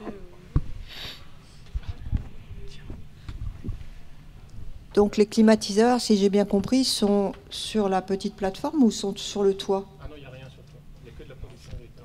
Donc les climatiseurs sont à la hauteur actuelle de... Ils sont là où ils sont aujourd'hui. Oui, ce qui n'est pas forcément une bonne idée. Enfin, je veux dire, c'est pour l'environnement, c'est un bruit infernal. Alors votre petit jardin, c'est joli, mais d'être juste à côté d'un climatiseur d'un immeuble de telle taille, c'est très nuisible. Bon, bref, ça c'est... Il y en aura moins qu'avant, et surtout ils sont habillés. Prenez votre micro. Non, en fait, aujourd'hui, c'est pas des climatiseurs, c'est des tours aéro-réfrigérantes. En oui, fait, le froid, on les connaît. Il est fait dans le sous-sol. Elles sont très anciennes. Elles ont une 50aine d'années. Donc, elles vont être remplacées par des tours modernes. Et surtout, elles seront entièrement encoffrées de manière à ce que vous les voyez plus et que vous les entendiez plus. En fait, on fabrique une sorte de sarcophage qui vient couvrir la totalité des équipements techniques. Et la raison pour laquelle il y a un peu de hauteur, c'est qu'il faut quand même un peu de structure pour venir porter la terre qu'on va poser sur le toit, quoi. Donc c'est à la fois élégant et pratique. Moi je parlais du protection bas. acoustique. Moi je parlais des climatiseurs du bas. Oui, ceux qui sont sur la plateforme actuelle. Ils seront entièrement en coffret. Vous allez les coffrer. Vous les verrez plus. Oui, vous parlez de on ceux les qui sont entend sur la pas. gare. Non, vous les entendrez moins qu'aujourd'hui. Qui sont sur le toit de la gare. Oui, ceux qui sont Ah, sur le ceux toit qui de la sont- gare. Voilà, ceux qui sont sur le toit de la gare, c'est ça Tout que je à voulais fait. Sur dire. le Pardon. toit de la gare. Alors là, ils ne sont Alors. pas à nous, ceux-là. Ils ne sont pas à nous, ils sont à la SNCF. Et donc nous, ce qu'on essaie de faire, c'est d'enlever tout ce qu'on peut enlever. Et ceux qu'on ne peut pas enlever parce qu'ils participent à la Ils aèrent la sécurité ou au gare. fonctionnement de la gare, nous, on va les habiller de D'accord. végétation, de façon à créer des murs, enfin, c'est pas des murs, mais en tout cas des protections acoustiques, de façon à éviter la réverbération. Il y a un autre point acoustique qui est fort, c'est qu'aujourd'hui, c'est 100% minéral. D'accord ? Il n'y a que des matériaux réverbérants. Et le fait de mettre de la terre et des plantations, ça va un petit peu assourdir l'ambiance acoustique et ça devrait diminuer le bruit. Voilà. Vous parlez de ceux-là, là ? Oui, oui, c'est ça. Ils sont à la gare, ils sont à la SNCF, ceux-là. D'accord. Je peux me permettre une deuxième question ? Vous avez donc une façade de verre extrêmement complexe avec des angles. Comment vous allez nettoyer tout ça ? Alors, il y a un système de nacelle en toiture, totalement nouveau, entièrement refait, et que vous ne verrez pas, c'est-à-dire qu'il y a en fait il y a un garage pour quand la nacelle n'est pas utilisée, elle est intégrée dans ce joint creux. Donc elle sera planquée comme elle ne sera pas utilisée, et la nacelle a été étudiée pour pouvoir nettoyer la totalité de la façade. Donc il y a une petite grue, toute petite, avec une nacelle dans laquelle il y a les nettoyeurs et qui chemine sur ce chemin que vous voyez là. Ouais, en dessous, ouais, en dessous. Ouais. Intégrer un bâtiment, ça c'est ouf. Bonsoir, Mira Rogulski, habitante de la barre du Buisson. Je me demandais si vous ouvrez ces petits jardins que vous allez planter sur le toit de la gare au public, ça va faire beaucoup de bruit. La réponse est non. Les gens font du bruit, monsieur, naturellement. La réponse est non, ce ne sera ouvert qu'aux employés utilisateurs de la tour. Ah, d'accord. Aux employés utilisateurs de la tour. Aux gens qui habiteront, qui seront locataires de la tour. Ah oui, donc ça veut dire que toute la journée où les Ils sont devant. mais si vraiment vous les entendez, ils seront là. Hein. Donc si vous arrivez à entendre les gens qui sont là, c'est que vous avez une ouïe exceptionnelle. Ah oui, de l'autre côté. Ah oui, de la rue, d'accord. Ça sera uniquement. Ils sont sur la place Raoul d'Autry. Mais même, enfin bon.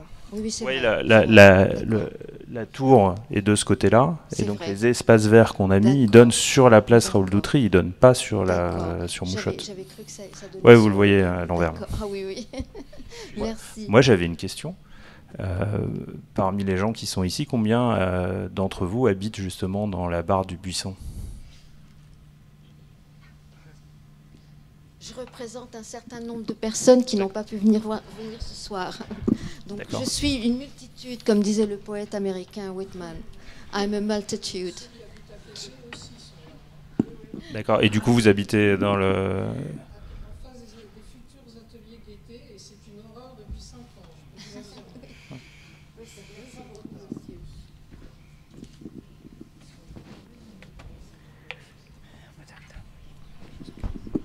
Juste un petit complément pour répondre à la question. Les passerelles qu'on évoquait tout à l'heure n'ont une fonction qu'incendie, en fait, que liée à la sécurité incendie. Donc ce ne sont pas des passerelles d'accès à l'immeuble, mais bien des passerelles qui servent en cas de secours pour l'accès des pompiers et l'évacuation. Voilà.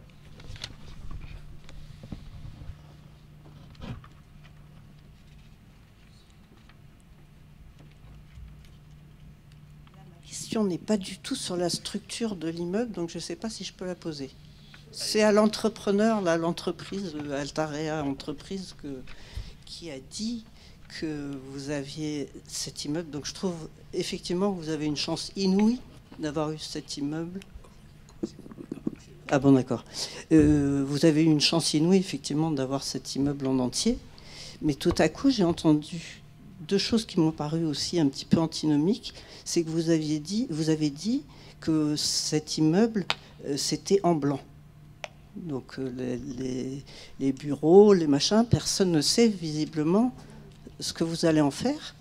Et comme la maire du 14e arrondissement nous a dit qu'elle faisait très attention à ce que... Donc l'auditorium, j'ai bien compris que l'auditorium allait être mutualisé. Mais ce que j'ai pas compris, c'est à quoi allait servir cet immeuble. Parce qu'en blanc, ça veut dire, comme son nom l'indique, qu'on ne sait pas qui va être là-dedans. Est-ce que ce sont des commerces, ce sont non, que des bureaux c'est que du bureau. C'est que du bureau. Ouais. Et ça, c'est. Et en fait, une expression en blanc, on s'excuse, c'est une expression de promoteur qui veut dire qu'au moment où on commence les travaux, on ne sait pas encore qui va être le locataire de l'immeuble. Oui, c'est ça, mais ça n'est vraiment que des bureaux. Parce que oui, c'est du bureau. Altaria, elle peut être connue pour des centres commerciaux absolument faramineux. On a très peu de centres faramineux, à part dans le sud de la France. Oui, mais c'est pour ça. Mais là, c'est une opération de bureau. C'était le siège de la CNP, c'était des bureaux et on les retransforme en bureaux modernes. Et comme l'a dit mes collègues, on fait même un peu moins de mètres carrés de bureaux que ce qu'il y en avait, de manière à pouvoir l'améliorer dans le volume existant. Oui, j'ai entendu ça. Je crois que peut-être vous pouvez préciser combien de personnes peut accueillir ce bâtiment. Parce que c'est assez. Cet immeuble peut accueillir jusqu'à, et un immeuble de bureau malheureusement jamais occupé en totalité, mais jusqu'à 3700 personnes. Donc, non, je trouve que c'est bien. En moyenne, les immeubles de bureaux sont occupés aujourd'hui à 50 à 60%, même quand ils sont loués en totalité à cause du télétravail. Tout à fait.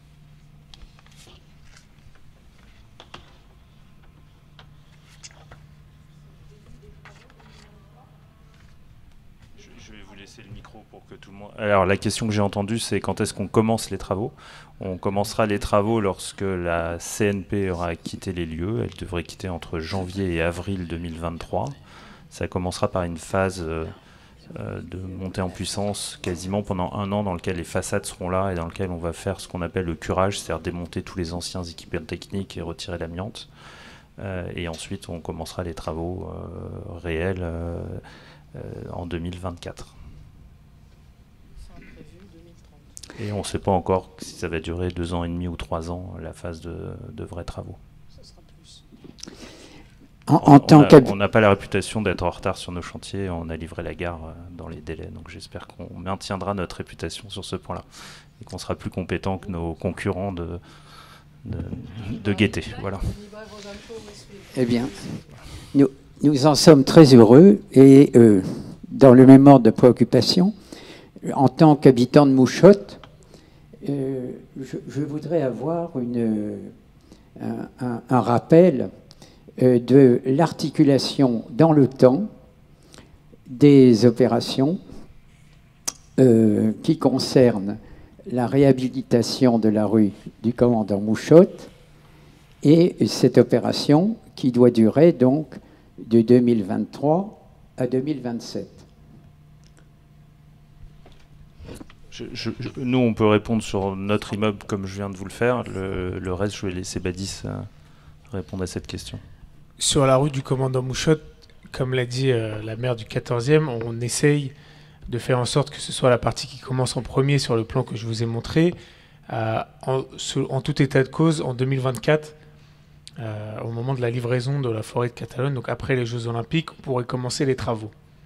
Aujourd'hui, on est encore en phase d'études. Je pense qu'on a encore au moins 1 an d'études avant de pouvoir commencer. Voilà, très bien. Alors, j'étais à la réunion d'hier. Oui. Donc, vous me confirmez. Avant-hier, pardon. Donc, vous me confirmez ce qui avait été annoncé. Eh ben, merci beaucoup. C'est important d'avoir une date. Cool.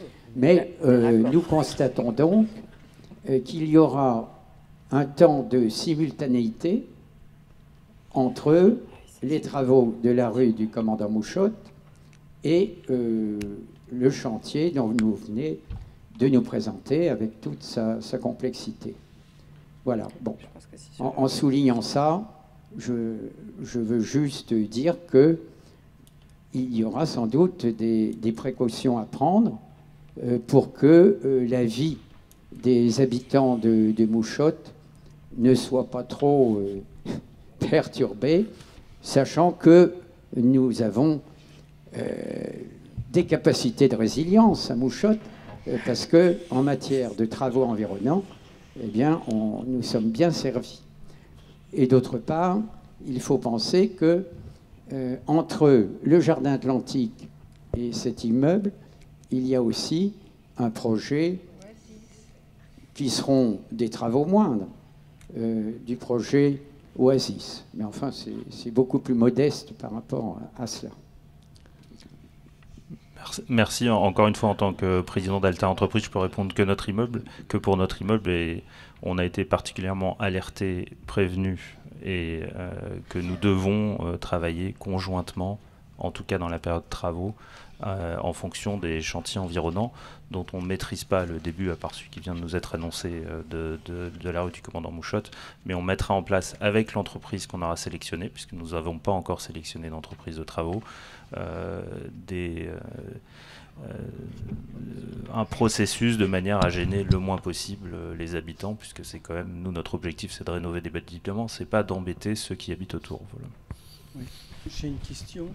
Je voudrais intervenir 2 minutes là-dessus, parce que vous évoquez des sujets qui sont très délicats pour le 15e arrondissement, même s'il y a une partie des choses qui se passent bien sûr dans le 14e.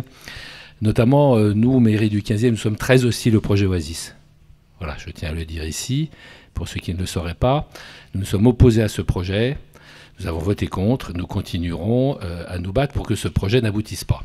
Pour un tas de raisons, on ne va pas commencer le débat ici, c'est pas le sujet, mais puisque vous l'avez évoqué, voilà, il y a encore du temps, donné au temps pour le projet Oasis. Hein. Ça, c'est la première chose. Même s'il y a encore un projet de délibération qui doit être examiné au prochain Conseil de Paris, nous nous y opposerons et jusqu'au bout. Je ne rentre pas dans le détail de toutes les nuisances que peut apporter, aussi bien d'ailleurs urbanistiques que de différentes sortes, ce projet. Mais enfin là, je n'engage que la mairie du 15e, évidemment, et pas celle du 14e, qui est favorable au projet. Deuxièmement, nous n'avons pas de cité de principe à l'aménagement de la rue du Commandant Mouchotte et la rue du départ. Cela étant, nous voudrions être bien certains du côté 15e, et voire du côté 6e, je crois que je peux parler aussi au nom du maire du 6e qui n'a pas pu venir, c'est que, d'ailleurs je ne sais pas s'il était confié pour cette réunion, enfin peu importe, c'est que à partir du moment où on supprime la circulation automobile dans des voies, forcément il y a des reports de circulation dans d'autres voies, même si on peut considérer qu'il y a une certaine évaporation. Alors oui, nous sommes tous pour qu'il y ait moins de circulation automobile à Paris. Néanmoins, les études, pour nous, ne sont pas encore complètement abouties et rassurantes pour vraiment nous permettre de penser qu'il n'y aura pas de report de circulation côté boulevard de Vaugirard, boulevard Pasteur, rue de Rennes, etc. Donc il y a encore des petits sujets. Voilà, enfin, je tenais juste à dire la position du 15e, et du 6e d'ailleurs, qui est la même, par rapport à ces aménagements. Oui, bonsoir. Merci, monsieur le maire. Bonsoir. Ma question est la suivante. Le bâtiment est très bien situé, il n'y a pas de problème, mais le marché est très fluctuant. Dans la mesure aussi du blanc, est-ce que vous envisagez autre chose que des bureaux, comme la Tour Triangle, c'est-à-dire la possibilité de se replier sur des logements, des hôtels? Vous avez fragmenté le bâtiment. Il n'y a plus une dépendance complète de l'étage. Donc, est-ce qu'il y a dans votre esprit la possibilité de modifier le programme d'occupation en fonction du marché? Merci. Alors, le groupe Altaria et la Caisse des dépôts est extrêmement confiant sur le fait qu'on trouvera un locataire en bureau pour cet immeuble. On a la solidité financière pour le tenir jusqu'à sa livraison et voire au-delà. Donc, la réponse, c'est un immeuble de bureau et on tiendra en immeuble de bureau. Et en particulier, on pense que s'il y a un endroit où les immeubles de bureaux ont encore un avenir, parce que je comprends qu'on n'imagine plus de faire du bureau n'importe où, n'importe comment, s'il y a un endroit où les immeubles de bureaux ont encore un avenir, c'est bien au-dessus des transports en commun, au-dessus d'une gare. Donc on pense que l'emplacement au centre de Paris, avec autour tout, c'est-à-dire les commerces, la culture, les habitations, c'est un lieu attractif pour les entreprises. Et nous, on pense que cet immeuble, ce ne sera pas le dernier à se remplir dans Paris, quoi. Je profite du fait que vous réfléchissiez à poser d'autres questions pour dire que nous allons, du coup, il y a un petit rappel, devoir vous quitter. Ce sur quoi nous avons beaucoup insisté, c'est sur la coordination et la mutualisation des moyens pour tous ces chantiers, en fait. Voilà.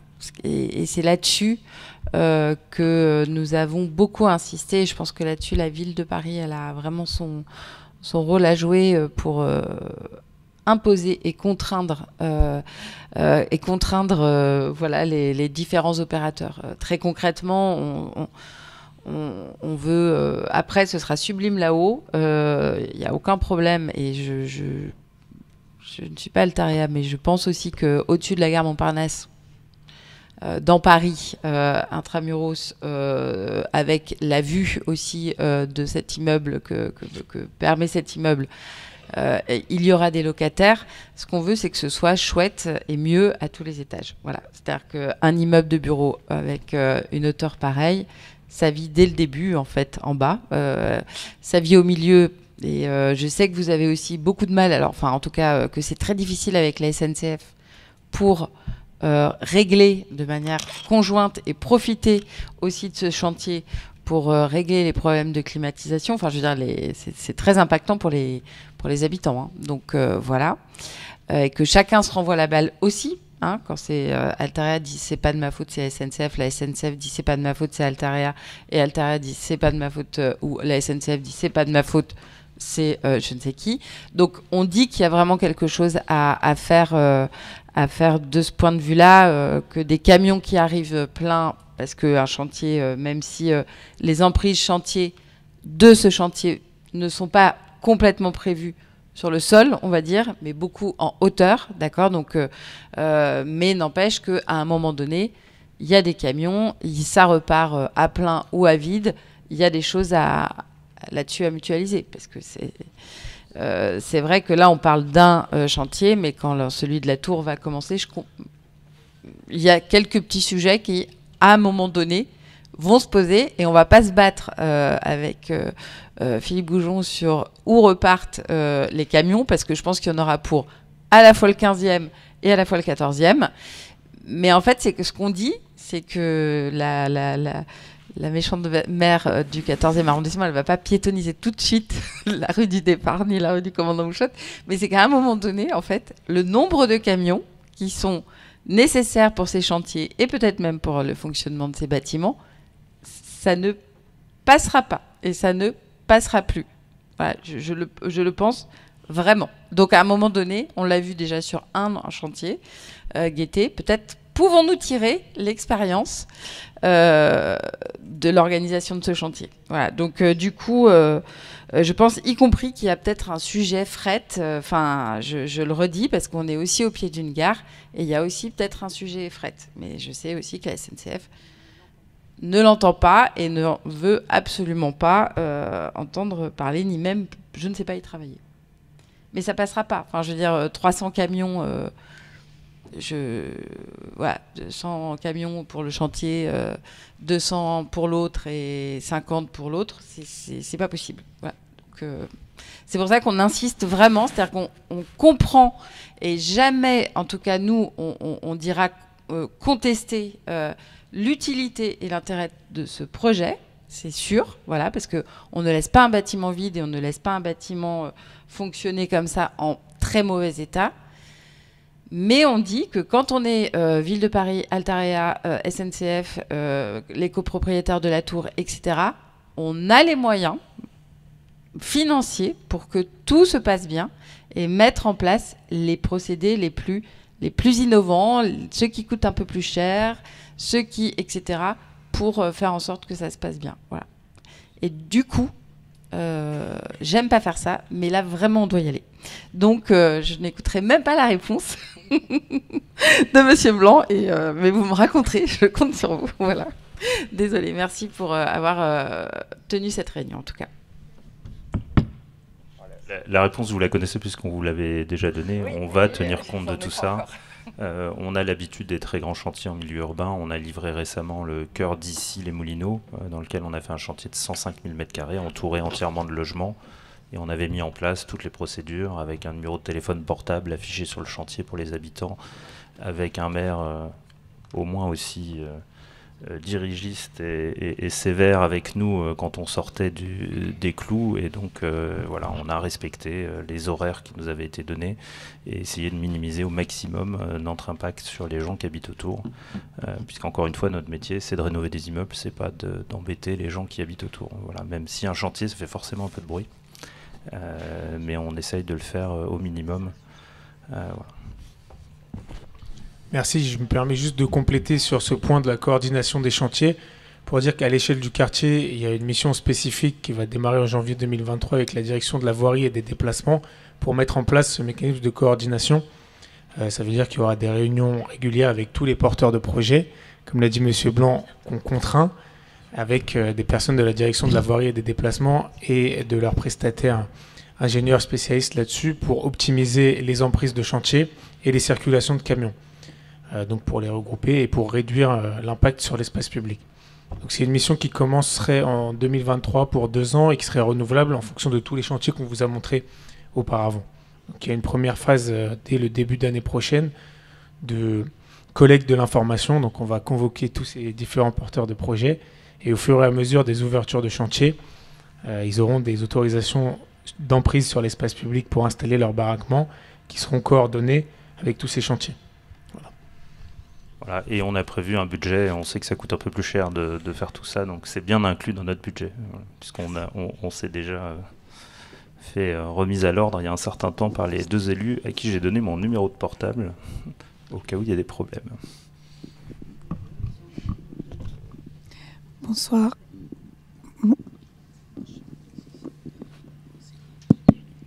Bonsoir. Ma question s'adresse peut-être plutôt à Monsieur le maire et à Monsieur Badis.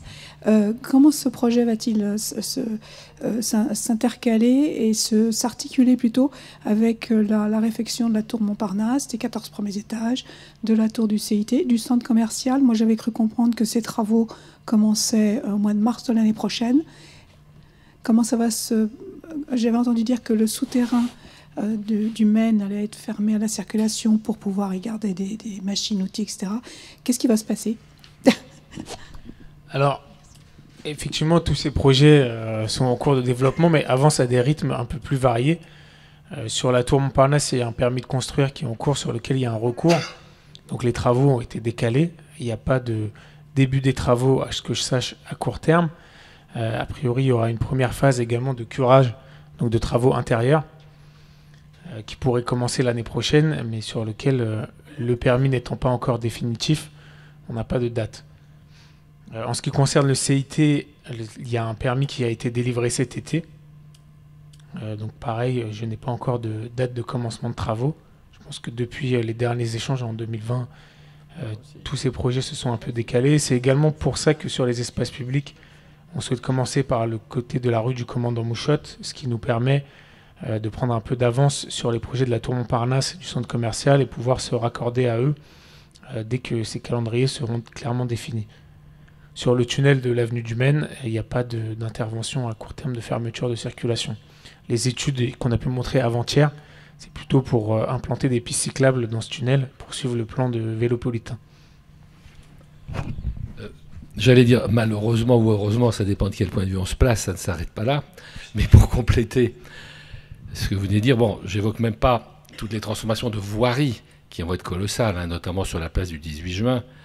Mais après, enfin à l'issue, il y a aussi une avancée sûrement de ce qui est partie centre commercial, CACIT sur la place du 18 juin avec une nouvelle façade, etc. Mais il y aura aussi des travaux très importants pour remplacer le garage BP du Voir de Vaugirard, la station-service, vous voyez. Elle va disparaître et être remplacée par un immeuble de 7 étages. Il y aura également sur le pont des 5 Martyrs, à la fois du côté gare Montparnasse, des travaux très importants pour en faire une des entrées principales de la gare. Parce qu'aujourd'hui, c'est plutôt glauque. Hein, et puis, il faut quand même être très très fort, avoir fait des études de géographie, de topographie très poussées pour savoir comment accéder à la gare en véhicule. Bon, ouais. Voilà, c'est du vécu pour tout le monde, ouais. À pied ou à voiture d'ailleurs. Donc ça va être transformé, ça va être une entrée principale de la gare, comme celle qui est du côté de la place Raoul d'Autry. Et puis de l'autre côté du pont des 5 Martyrs, il y a le bâtiment Sud-Pont, ça s'appelle comme ça, qui va être aussi complètement ravalé, transformé. Donc plus les travaux de la place de Catalogne, plus malheureusement, on vient d'apprendre récemment que la RATP pâtissait d'infiltration d'eau dans sa station de métro Pasteur, depuis la végétalisation de Boulevard Pasteur, et qu'il faut donc étanchéifier la zone. Donc j'ose même pas vous dire comment ça va se faire, mais il y aura de gros travaux là aussi. Voilà, enfin, donc la zone sera bien impactée par les travaux pour les 10 prochaines années, quoi. Mais bon, voilà, tout ça en cohérence parfaite grâce à l'administration parisienne et grâce aux entrepreneurs et aux opérateurs. Enfin, non, je rigole, mais ça va être... C'est un chantier vraiment... Ça fait des années qu'on travaille là-dessus déjà, hein. Mais je pense qu'il y a encore du boulot. Mais voilà, il faut vraiment qu'il y ait vraiment, vous l'avez dit d'ailleurs, hein, mise en cohérence de tout ça avec une entreprise qui sera spécialisée.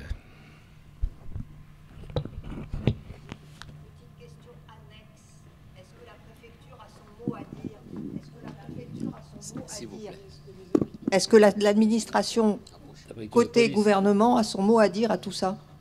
En particulier la piétonisation partielle des environnements. C'est vraiment, j'ai dit que c'était une annexe. Oui, réglementairement, il y a un dossier d'étude d'impact, puisque le projet a déjà été présenté à la préfecture depuis 2019, hein, ils sont très au courant. Il y a une étude d'impact séparée sur le projet PRD, il y en a une autre sur la tour Montparnasse. Et pour la nôtre, effectivement, ils doivent valider l'étude d'impact qui comporte notamment des études de circulation. Donc, au moment du permis d'aménager, ce sera déposé et validé par la préfecture. Oui. Oui, eux, c'est les mêmes personnes sur l'Île-de-France qui ont cette vision globale. Oui, et dans les études d'impact, on doit prendre en compte tous les projets annexes et faire l'impact, ce qui s'appelle l'impact cumulé de tous ces projets. Donc ça représente des études quand même compliquées et lourdes, mais ils sont garants de cette cohérence, effectivement.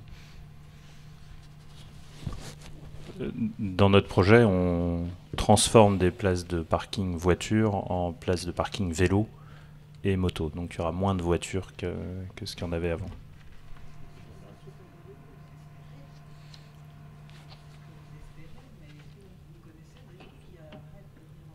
Oui, on connaît. On fait la plupart de nos immeubles dans Paris n'ont pas de place de parking, hein. Nous, on est persuadés que sur une gare, il y aura extrêmement peu de gens en voiture. Non, et c'est pour ça qu'on a prévu des places moto, des places vélo en très grande quantité. Comme l'a dit mon collègue, il y aura 1000 places vélo, ce qui est exceptionnel. Il y aura des places vélo visiteurs pour que les visiteurs ne se fassent pas piquer leur vélo devant les gares, ce qui arrive malheureusement de temps en temps. Donc oui, c'est un immeuble qui est prévu pour venir principalement en transport en commun et en deux roues. Et c'est la tendance, vraiment, on voit, nous on fait beaucoup d'immeubles de bureaux sans parking, hein, et ça marche très bien, les locataires se plaignent pas.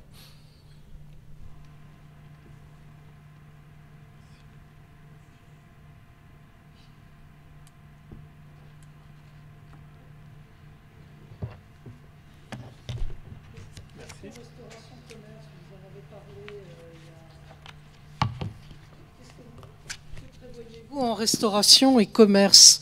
Alors là, on fait ça avec beaucoup d'humilité. Aujourd'hui, il y a déjà 36 restaurants dans la gare. Donc les restaurants qui seront dédiés à nos utilisateurs, on a prévu soit qu'ils soient restauration sociale classique, mais ça dépend de la typologie d'utilisateur. Si vous avez une grande société d'assurance ou une société étatique où la cantine coûte 1,50 €, vous avez besoin de la prévoir très grande parce que tout le monde va à la cantine. Si en revanche vous louez ça à un locataire plus orienté technologie, il y aurait une restauration collective extrêmement réduite et moderne. Mais comme on l'a dit, on lève en 2027. C'est des secteurs qui évoluent extrêmement rapidement. Et donc nous, on a tendance à prévoir le plus tard possible la typologie de restauration collective qu'on prévoit dans nos immeubles. Et on s'y colle à peu près 2 ans avant la livraison. Sinon, c'est un peu comme si vous prévoyez en premier le GPS d'une voiture qui met 10 ans à être conçue. Quand vous livrez votre voiture, vous avez un GPS qui a 10 ans d'ancienneté, personne n'utilise. Donc c'est pareil sur la restauration. On attend le plus tard possible avant de prévoir ces éléments-là.